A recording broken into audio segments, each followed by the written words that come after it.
hermanos y hermanas, la vida de los apóstoles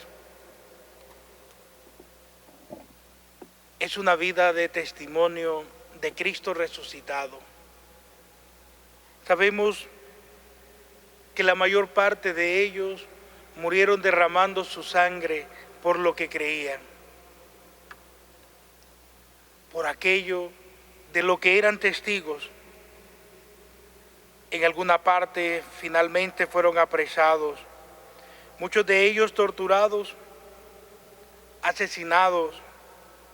Sin embargo, la primera lectura del día de hoy nos presenta esa liberación milagrosa, cuando el ángel del Señor le abre la puerta de la cárcel a los apóstoles y los invita a seguir enseñando en el templo. Cosa que parece extraña, porque al predicar en el templo seguían junto a los que los habían capturado y los iban a capturar de nuevo. De nada servía la libertad recién adquirida. El relato termina, por supuesto, en que los encierran nuevamente. Así que uno se pregunta en qué quedó aquel milagro espectacular de la liberación de los apóstoles.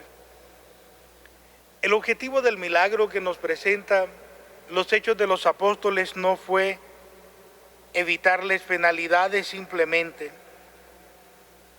La vida de los apóstoles fue un camino de sufrimiento y de hecho ya lo hemos escuchado, que ellos consideraban una bendición sufrir por Cristo y por el Evangelio. Esta liberación que encontramos en la primera lectura es más una señal de solución. Señal de solución, ante todo, porque la palabra de Dios nunca puede estar presa. Porque la palabra de Dios es libertad de los hijos de Dios. Como diciéndole a aquellas autoridades: las cadenas de ustedes jamás detendrán el Evangelio. La persecución a la iglesia, el hablar mal de un pastor, el hablar mal de su obispo, del romano pontífice, de los sacerdotes, de los religiosos, de los agentes de pastoral, nunca va a parar la misión de la iglesia. Hay muchos lugares donde se persigue la palabra de Dios, todavía hoy en día en sus ministros, pero esta obra es del Señor y la palabra de Dios nunca estará presa. Las cadenas jamás detendrán el avance del Evangelio, y si fue en realidad obra del Señor, seguirá a través de los tiempos. Por eso el Señor dice que Él permanecerá hasta la consumación de los tiempos. Es decir, nadie podrá detener que la palabra de Dios siga haciendo su efecto en la humanidad. Por eso el Evangelio nos trae nuevamente el tema de la fe.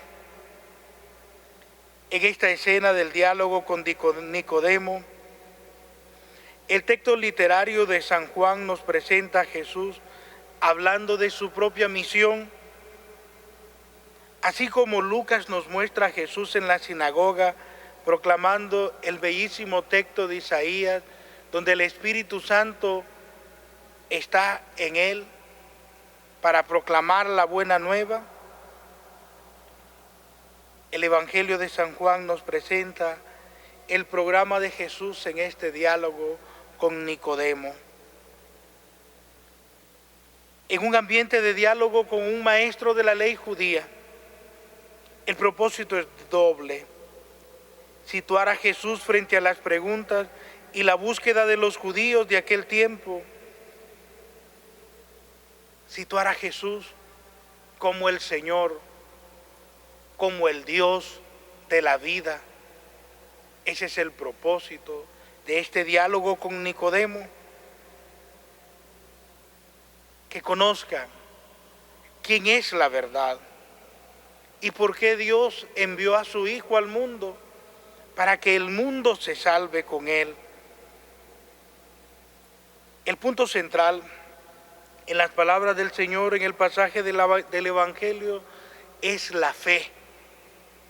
Por eso en el diálogo con Nicodemo la centralidad está en la fe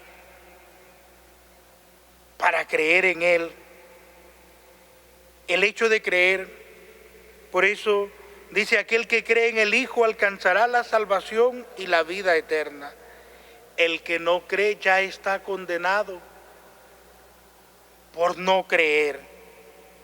No creer es preferir las tinieblas y por eso viene la condenación.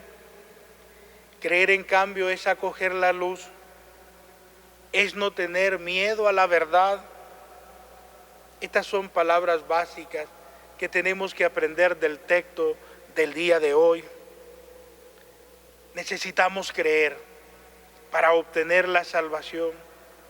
Necesitamos creer para tener ánimo, para tener esperanza. Nuestra fe se alimenta en el creer. Nuestra fe se fortalece en el creer en el Hijo de Dios y en que Dios hace la obra en nosotros. Así como lo ha hecho en el mundo, lo hace también en nosotros. Pidamos cada día al Señor que aumente nuestra fe para ser auténticos hijos de Dios. Amén.